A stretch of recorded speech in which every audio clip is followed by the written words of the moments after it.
Yok yok. Buradan oradan gitsen düşersin. Buradan gitsen düşmezsin. Aha. Ben düşmek istiyorum. Tamam.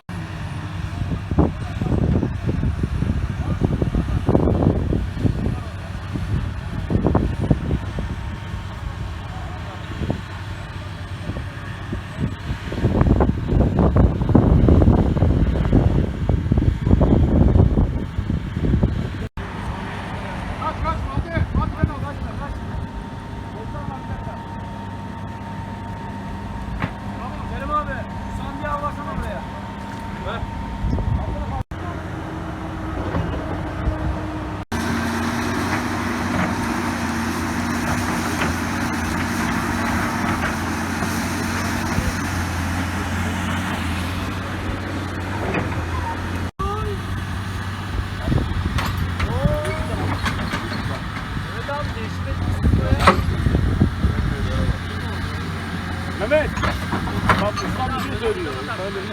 Ustam bir şey söylüyor.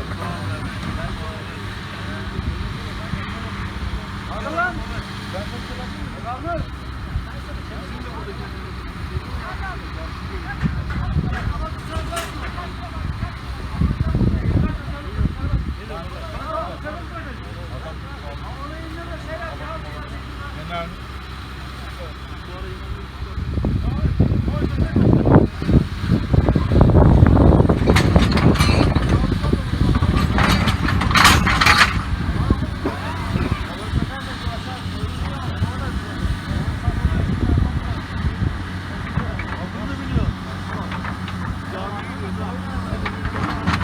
Evet, hadi biz yemeğe gidelim.